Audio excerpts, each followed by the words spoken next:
I think we're in the middle of a massive experiment worldwide. And that where are the guinea pigs? Maybe the experiment is, will people listen to scientists?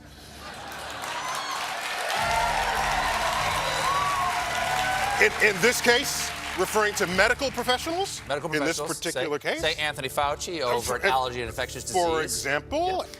Given, as you heard from the introduction, that I have been around for a while and have had the opportunity and the privilege and the pleasure of serving in 5 administrations, I thought I would bring that perspective to the topic today, is the issue of pandemic preparedness. And if there's one message that I want to leave with you today based on my experience, and you'll see that in a moment, is that there is no question that there will be a challenge, the coming administration, in the arena of infectious diseases, both chronic infectious diseases in the sense of already ongoing disease, and we have certainly a large burden of that, but also there will be a surprise outbreak. And I hope by the end of my relatively short presentation, you will understand why history, the history of the last 32 years that I've been the director of NIAID, will tell the next administration that there's no doubt in anyone's mind that they will be faced with the challenges that their predecessors were faced with. So it's Monday morning here in DC as we wake up to this brave new world. For those that are self-isolating and self-quarantining and following CDC guidelines, we thank you. A brave new world is upon us. We are at a turning point in history. We cannot let this invisible enemy destroy our freedom. The world that we know and enjoy will never be the same. This crisis will be the means to radically implement government control, surveillance, and dictatorship over every aspect of our lives. We cannot let this happen. On March 17th, MIT Technology Review published a terrifying article entitled, "We're Not Going Back to Normal." Social distancing is here to stay for much more than a few weeks. It will upend our way of life, in some ways, forever. The article gives us a sneak preview as to what to expect in the very near future, stating, "To stop coronavirus, we will need to radically change almost everything we do." The article goes on to say, in the short term, this will be hugely damaging to businesses that rely on people coming together in large numbers.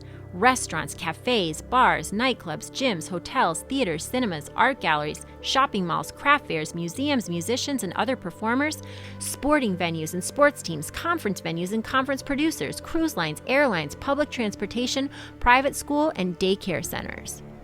Ultimately, however, I predict that we'll restore the ability to socialize safely by developing more sophisticated ways to identify who is a disease risk and who isn't, and discriminating legally against those who are. We can see harbingers of this in the measures some countries are taking today. Israel is going to use the cell phone location data with which its intelligence services track terrorists to trace people who've been in touch with known carriers of the virus. Israel has given its security agencies the power to track the mobile data of people suspected of having the virus. The government will use the information to force them into quarantine and warn those who come into contact with them. South Korea has taken similar steps by using mobile phone and satellite technology to track potential carriers. Israel is a democracy, and we must maintain the balance between civil rights and the public's needs. These tools will very much assist us in locating the sick and stopping the virus from spreading. The idea is to use the geolocation data from people's cell phones to track who's been in contact with known virus carriers and to send them text messages to alert them to the problem and to get them also to self-isolate. Yes, it is a measure that authorities normally use for tracking extremists and terrorists. It wasn't so long ago that people were asking the same question: should we hand over our privacy for a greater good? Israel is not unique. It has joined China and Iran in this population tracking journey, and it's no secret that our cell phones contain more information about ourselves than even we know. Of course, it's information that can be used for both good and evil, which is why everyone's fighting to access it. A question remains: are you willing to give up your privacy to contain the virus? And will the authorities stop all tracking once the pandemic is over? Singapore is also using new technology to track every case of the coronavirus. There is a website that lists every known infection case, where the person lives and works, which hospital they got admitted to, and the network topology of carriers, all laid out on a time series. I notice a lot of people are talking about South Korea because they've done a good job.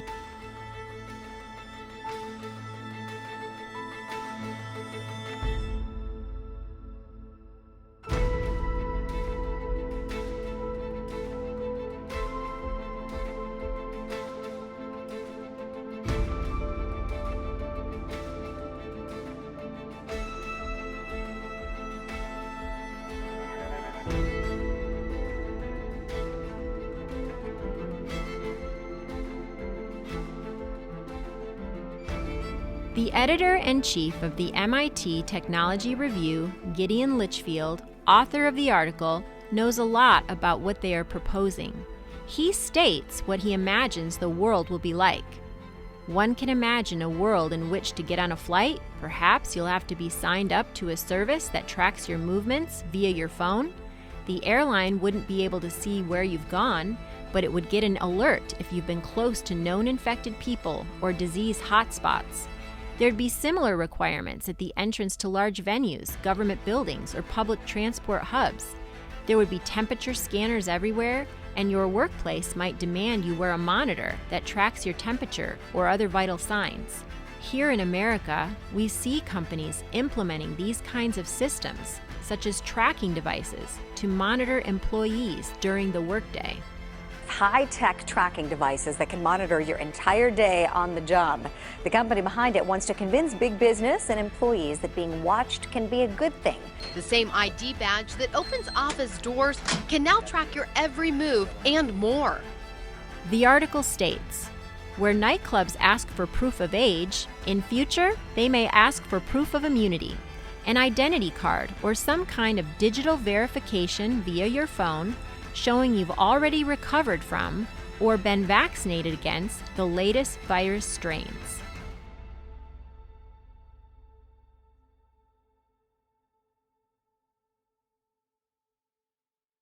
I recently traveled from Shanghai to Wuxi, and it's very interesting how my movements are being tracked. When I landed at Wuxi railway station, I couldn't exit the station unless I showed them where I've been for the past 14 days. So I had to give consent to my telecom operator to access my location for the past 2 weeks. When I got on the taxi, I also had to scan a WeChat mini program that linked my ID with a specific vehicle that I rode in.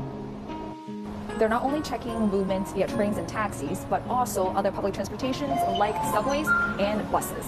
Every time I enter a subway station, I have to link my ID with the specific station that I am in. And whenever I enter a building or a neighborhood, I will need to show them my Wuxi health code. A green Wuxi health code means that I can move freely within the city. And it will be scanned by the security guard to link me to the place that I'm visiting.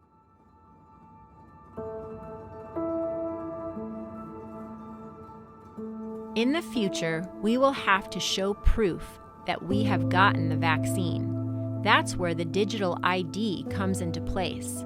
This ID will allow you to access public spaces. Without compliance, your right to participate in society will be revoked.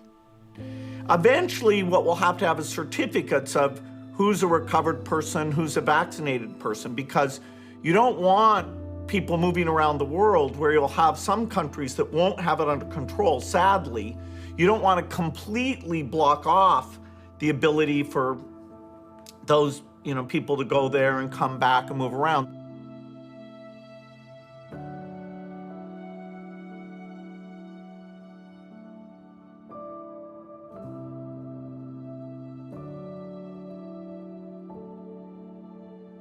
I want to assure the American people that we're doing everything we can each day to confront and ultimately defeat this horrible, invisible enemy. We're at war. In a true sense, we're at war. And we're fighting an invisible enemy. I just say this, we have an invisible enemy. No matter where you look, this is something, it's an invisible enemy. It's the invisible enemy That's always the toughest enemy, the invisible enemy, but we're going to defeat the invisible enemy. Because of this invisible threat, they want to cancel people's right to participate in society. Vaccines, like any medication, can and do induce severe adverse reactions, including lifelong disabling conditions or death. Can a free society mandate a potentially deadly medication in order to not be considered a potential threat? I'm also pleased to report today that a vaccine candidate has begun the phase 1 clinical trial. This is one of the fastest vaccine development launches in history.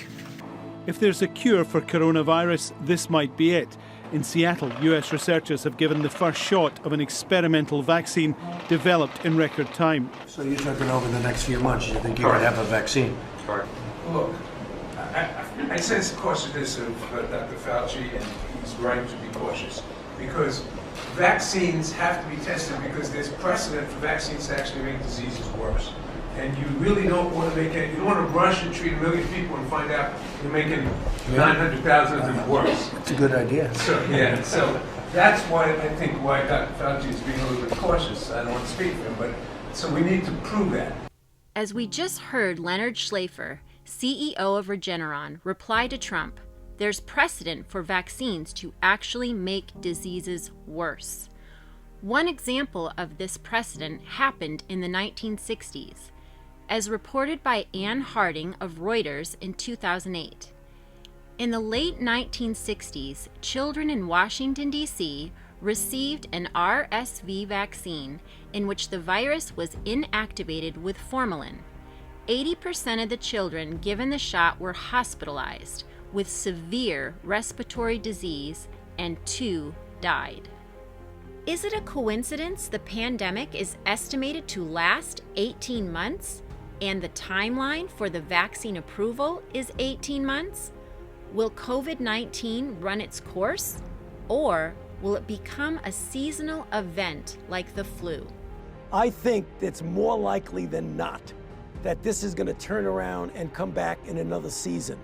Because right now in the Southern Hemisphere in Southern Africa, they're starting to get cases as they go into their winter.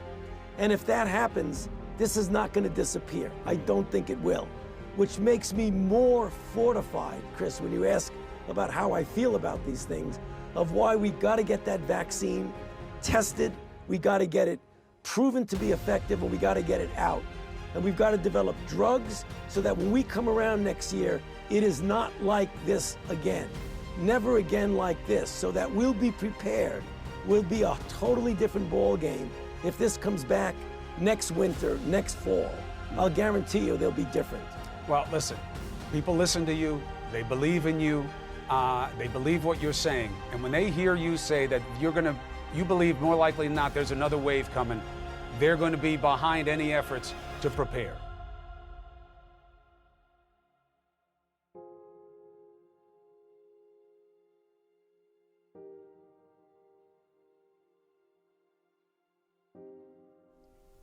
With the inception of the Real ID Act, Homeland Security has been dramatically ramping up the identification verification process for all American citizens.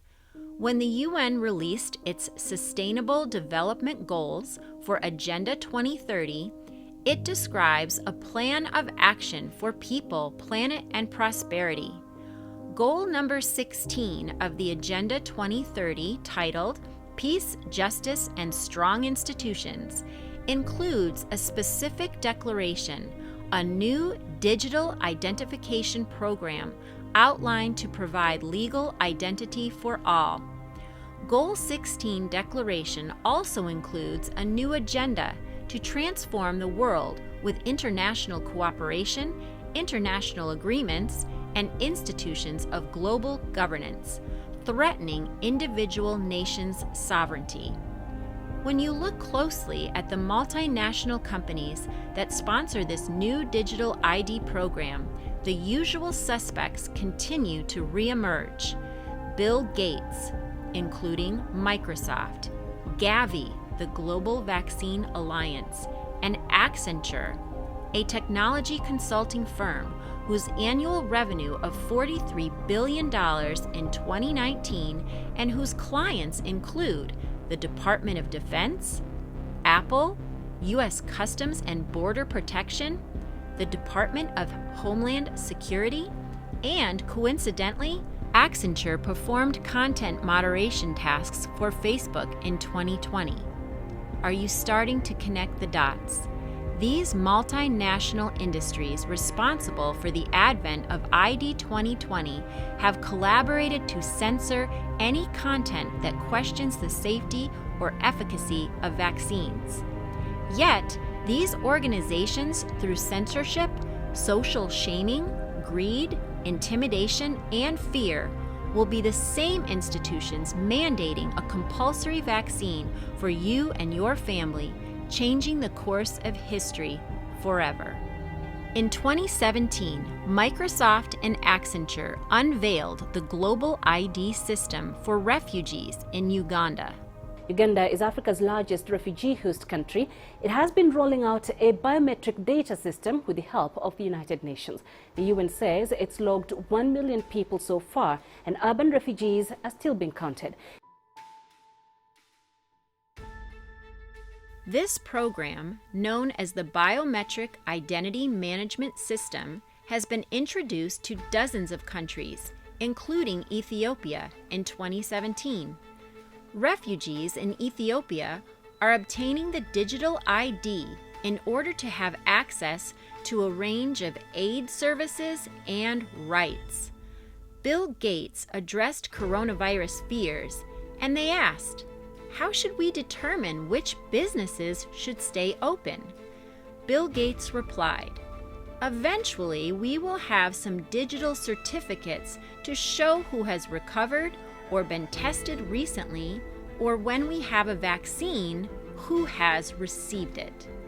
The article closes out by stating, we'll adapt to and accept such measures much as we've adapted to increasingly stringent airport security screenings in the wake of terrorist attacks. The intrusive surveillance will be considered a small price to pay for the basic freedom to be with other people. Since this threat is invisible and has no borders, the jurisdiction and government overreach will have no limits. Basic freedoms will be lost without submission to whatever the government deems necessary for you to participate in society. This is an excessive abuse of power and control, and as long as the people consent to it, the overreaching hand of a global-led mandate will continue to spread unabated. How does this not sound dictatorial, tyrannical, fascist, and draconian? I think we're in the middle of a massive experiment worldwide. And that where is are the guinea pigs? Maybe the experiment is, will people listen to scientists? It'd be interesting if we all paid attention to what scientists say. Maybe the coronavirus will just go on by with a minimum of cases, and then we kicked its ass for obeying the recommendations of scientists on how to minimize your chances of getting it. That would be, it's an interesting experiment we're in the middle of.